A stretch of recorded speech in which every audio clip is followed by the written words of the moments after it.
Well,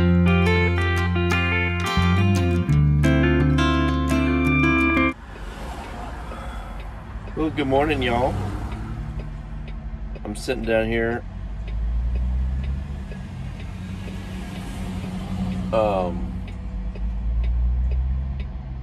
Starting to get busy. I'm sitting here. What the hell is this guy doing?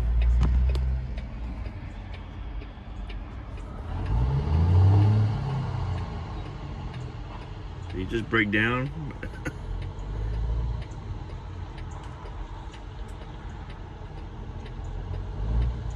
Yeah, I think he just broke down or something.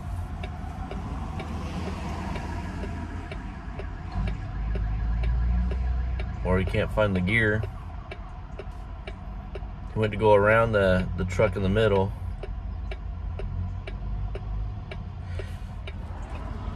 Anyway, that's supposedly where I was going to deliver. But I was told another guy's gonna meet me here and we'll go somewhere else to offload. Dude, it's like, I know I'm still in the United States, but it feels like I'm in Mexico already.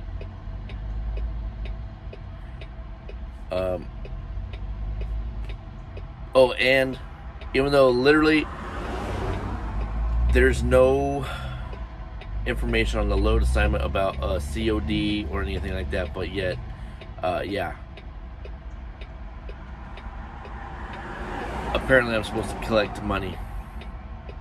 That's all I got. So it's really turning into a different situation here. I was 15 minutes out and I get the message to call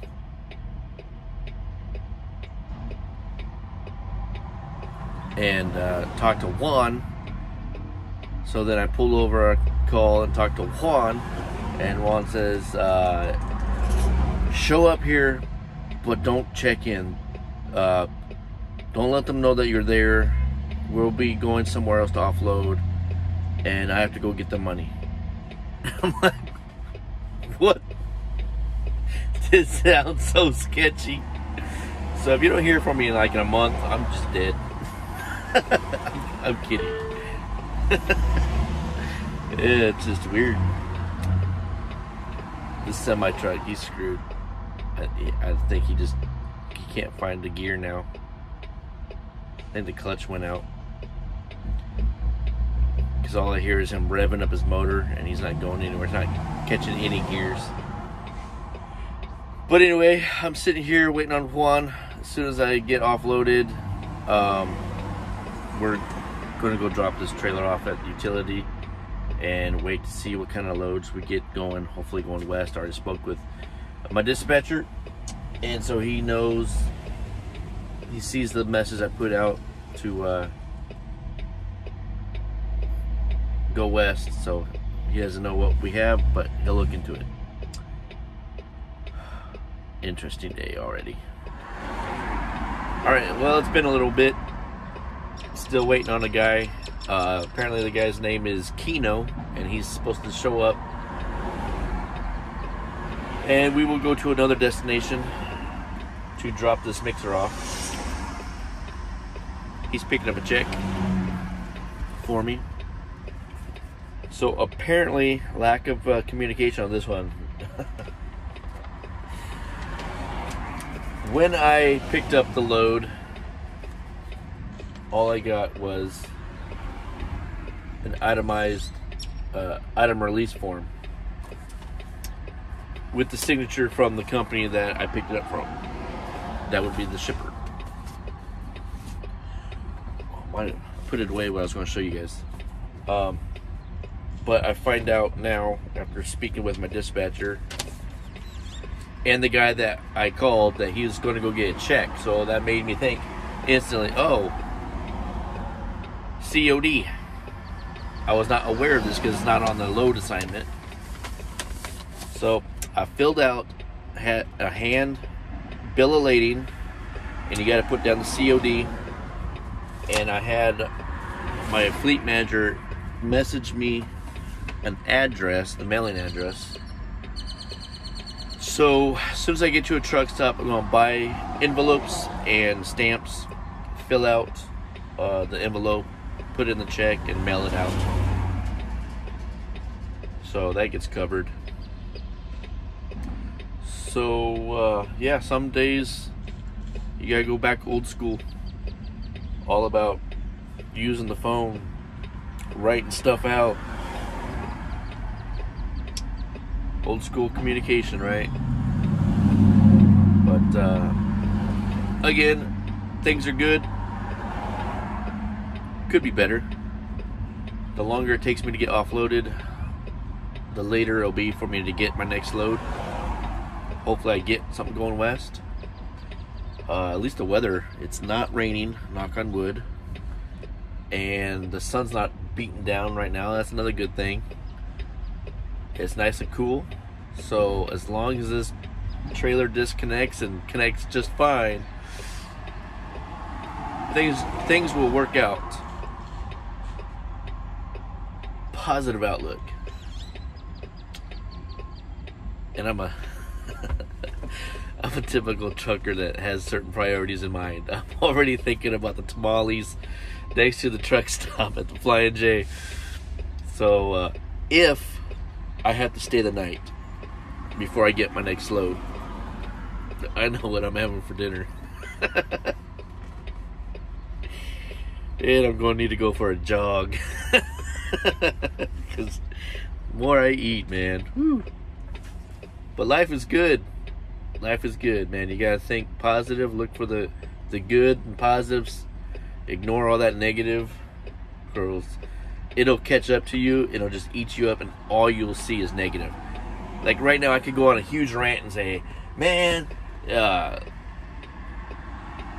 tire blew up, or yeah, I had to get loaded in the rain, and I was covered in mud, and this concrete truck is disgusting, and it took forever, and the trailer load and disconnect was a bitch, and then driving here, I had to do a 34 in Knoxville instead of coming all the way down here, and then I get a tire blowout, and then I had to fix a light on my own, and drive all night to make it delivery on time, and now I'm sitting here just waiting. All that negative does nothing, does no good, doesn't change anything.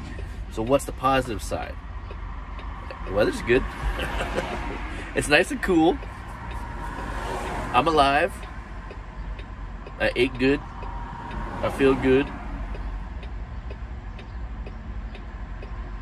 We're still making money.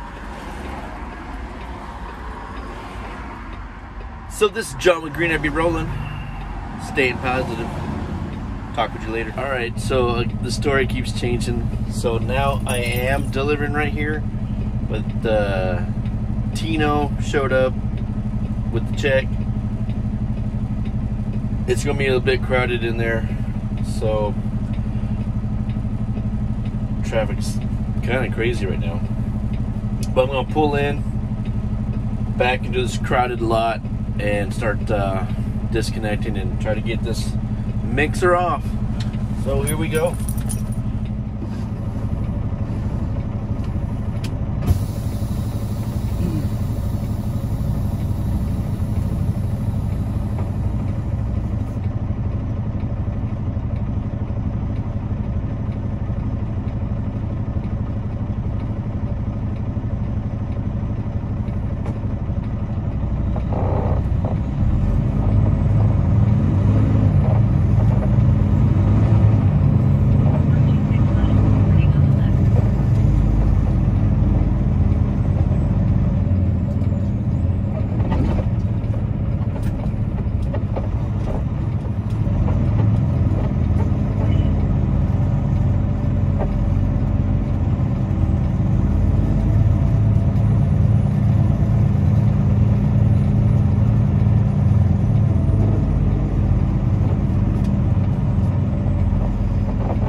Well, all right.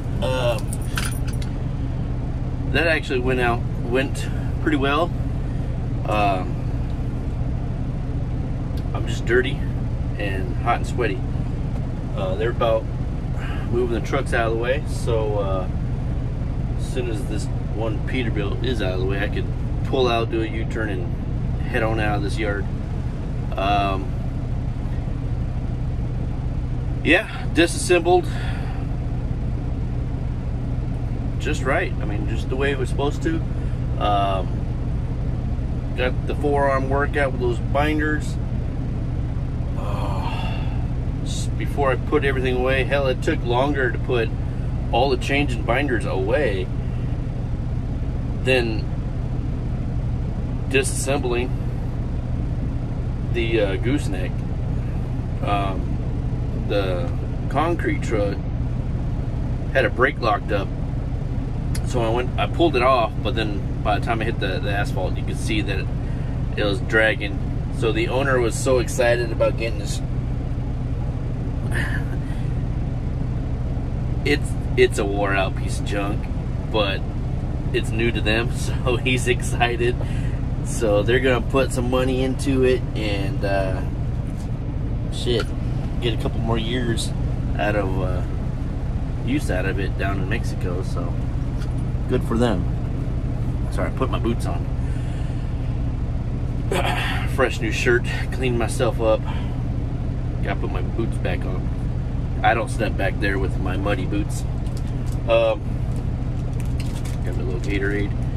Yeah, it took longer to stow away all the chains and binders. Got my forearm workout, got my upper arms worked out. Man, do yourself a favor, squirt down those ratchet binders with some WD-40 and roll them up, you know, wind them up so they bring them in. It helps store them in the headache rack a lot easier. Yep, everything went well. Put it back together, reassembled and lined up the gooseneck of the trailer. All is good. I'm just now waiting on this guy now to get out of the way, so we could go to a utility trailer and drop this off and see what load we get next.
Alright, so I am here at Utility. Did a quick drop and hook. Dropped the trailer off in the area where I saw others were being dropped off for repair. I sent in my Macro 31 for breakdown. gave the directions of this location of utility, that this is where it's at and why I'm dropping it off. They replied, "Are you dropping it off?" I said, "Yes." I then saw there's 2 trailers here ready to go. They got the green little ribbon saying they are good to go to be picked up. So dropping one off for repair, and I'm picking up one that's ready to go. That's keeping the cycle going. That's good. Going to the office or the check with the shop here, let them know you're dropping one off, which one you're dropping off and why, picking one up and who you're picking up for, and then come back to the truck, do the drop and hook. You gotta show your 15 minutes, and send in a macro 40 that tells your dispatch and everyone what trailer you're now under. So you drop one, they don't know that, and then you gotta put in the macro 40 tractor now has trailer number such and such. And then I also do a free form saying, hey, I have dropped this trailer off here at utility for repairs. I am now under this trailer. So cover your bases in every which way, so everyone now knows what's going on. So there's no, later on you'll see if you ever get on any company, sometimes they send out a message fleet-wide, hey guys, need help looking for a trailer number such and such. Who has it? Where's it at? You know, instead of putting out a stolen trailer. But anyway, let you guys go. I'm gonna sit here and count down the minutes for my 15-minute drop and hook. Alright, well, I am loaded up, dropped off the empty, waited about 10 minutes, and I got the call back. I knew roughly I was going to be sitting a while just because I knew that they would be at lunch. So, getting my route going. They did not have very good options for me to get me directly west. So in the meantime, I'm taking a short run, and I mean a short run. We're going to Houston, deliver in the morning, and turn around and come back. Hopefully something better will come up tomorrow, because the rest were Florida, Wisconsin, British Columbia, and Washington State. Now Washington State would have been west, but it would have been northwest, and the odds are they would have bounced me back to New York Mills, Minnesota. That's not getting me where I need to go. So hopefully, fingers crossed, something better comes up tomorrow. And we have 367 miles to do today. I'm running low on time. Hopefully traffic isn't terrible. I called ahead. They were not even aware of the boats coming, and then they were upset that there's no trailers. They don't have trailers. So this could be really interesting, aka frustrating, because I got 2 boats. Even at worst case scenario, if it was like 1 boat, they'd be like, well, shit, we'll put it up, we'll just hang it for a while until we get a trailer. But they don't have trailers. So she's now on the ball. 2:30 in the afternoon, going to have to find 2 trailers ASAP for these 2 boats.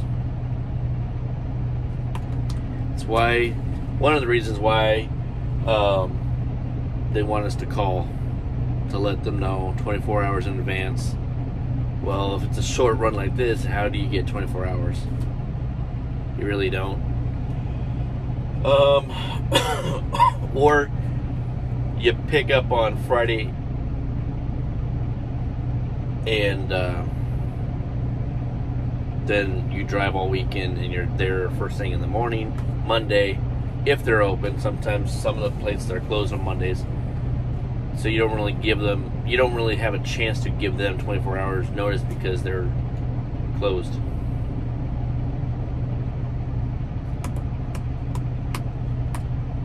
So we're waiting on security to show up and escort. Good morning, everybody. So I'm in FAR again. It is Wednesday. So yesterday, actually Monday, I delivered the cement truck and then came here, picked up a load that a little later than I really wanted. I had to drop off the trailer at utility for work, so grabbed a repaired trailer, brought it here, did a drop and hook, and short run. All they had was Houston. Well, they had others, but nothing that would help me. So we went to Houston, delivered that yesterday morning, turned around, came back, got here yesterday afternoon, parked up, got a nice shower in, even did a little exercise, went for a jog. Arrived here about 9. I dropped off that other trailer again. This is like the third trailer in a row I've had issues with, because other drivers don't want to take it to the shop. They don't want to waste that time. It's right there. It's literally on the way. You pass utility on the way. You could have dropped it off. It's not that hard. Grab one that's been repaired, ready to roll, and then, you know, keep the cycle going. But apparently that's just too difficult. That and these line haul drivers and probably other boat drivers, they're being lazy. They're blending in with the line haul guys. Line haul guys, they ask me all kinds of questions. One, they're not throwing the straps over the wooden crate, and two, they're not throwing away the trash, the zip ties and all. The belly of this trailer was just filled with, I filled the whole Walmart bag of zip ties, just filled with trash. When you get offloaded, take the carpet, take the zip ties, throw it away. If you can, some places will allow you to throw the wooden crates in the dumpster. I did that yesterday in Houston. If not, well, there's other dumpsters along the way. If you absolutely had to, you couldn't find a place to drop, well, you drop them off here at the yard before you drop off the trailer empty. There's a big pile of it, you can't miss them. Try to do it organized, not just toss a big old pyramid full of wooden crates and stack them up nice and neat. There's little pieces of plywood that some of the other, like, pontoons like to use them too. The drivers are just basically being lazy, which is unfortunately typical. Throw away your trash. It makes things so much easier and faster. And you're not leaving it for the other guy. Leave it for the other guy. If you don't like boats, then by all means, just stay throwing tarps. Because it's getting ridiculous. Like, I understand. I was on both sides. When you're line haul guys complain all the time about being stuck with a tarp that got a rip and a hole because the other driver just didn't want to take care of it, didn't want to do with it, didn't want to make a note. You go under the belly of the trailer, there'll be a field wad of garbage up under there. It's just ridiculous. But 3 trailers in a row, I've had issues. That's unacceptable. I had to make a note and send that to my fleet manager. So he's gonna send a message out. So anyway, we are going to California finally. Rancho Cordova. The bad thing is, oh my god, I am already down. My hours are 23 hours left of the week. So about 2 days worth. So today and tomorrow, I got shut down. Will I make it? Hopefully I can make it to Arizona. But will I make it? If I can make it to Havasu, that'd be perfect. But I don't think I can. I think Tucson, Arizona is probably the furthest I can make. I've done it before. Leave here. If I can make it to Fort Stockton, that's great. From Fort Stockton, Tucson, Arizona, maybe Phoenix, or Eloy, Arizona. But then I got shut down for 34. And that's kind of not really helping me out. If I was able to make it all the way to Havasu or Bullhead City, to the home front, I need to get home, not just because I'd like to have a day off, but damn IRS people want me to finish that tax return, which I want the money too. I just need to get some numbers from previous years, apparently.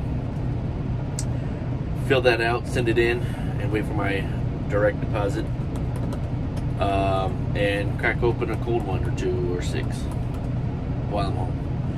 Before we head up to Rancho Cordova, deliver this at a routine place I've been to several times. If my babies are available, I would like to see my girls, and hopefully Joe's Crab Shack will be open. We can munch down, get some grub on, and then he already says he has a backhaul out of Cali, and I have a LRGN trailer this time again. So I know he's got his wheels turning. I don't know what I'm getting or where I'm going to go to get it or where I'll be going with it, but we'll find out. So it is a little bit muggy. It is 10:30 a.m. We are waiting for the third go around with the Escort here. When I arrived, 3 trucks were about ready to pull out. They were just ahead of me because they didn't have to take their trailers to utility and grab another one. They came straight here, dropped off, loaded up. So they were heading out. I'm in second batch, or actually a third batch. No, second batch.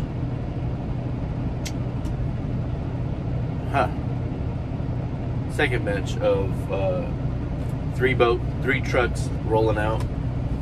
So I'm not as far behind as I thought, but I am hungry. It's been a long morning because we can't stop long on the way out, and there's not much choice out. So I'm here waiting for Escort. There's 3 of us. 3 just left about 10 minutes ago, so he should be on his way back to grab us, and we'll be heading out. I'm already hungry. Worked up an appetite, swapping out trailers. So I'm going to show you guys real quick the typical issues with these boat loads, and when you get them out of here and anywhere else, you got to tape up the motor, the wrap around the motor, because if not, it's going to be gone. It'll be making a big old tail. And you got to throw a strap over the wooden crate because it does move around back there, and especially if you're going a couple thousand miles with the boats on there. Best to be safe than sorry. And some of these new guys, they're not boat hauler on a regular basis, so they're gonna find themselves hurting when they're in a situation and the boat's bounced off the wooden crate, and then now they got to explain that they need a forklift out with some straps to re-secure a boat because they failed to do the job. All right, so this guy did a prime example right here. Took some tape, wrapped up the plastic, keep it from flying in the wind, and ran a strap from there up and over the wooden crate, keep it from moving around. Everything's looking good on his end. Very typical thing with these trailers, they always break the damn license plate lamp when they push them in with the forklift. Don't understand that. Or it's when other tractor trailers back in at the truck stop and they smack our back bumper.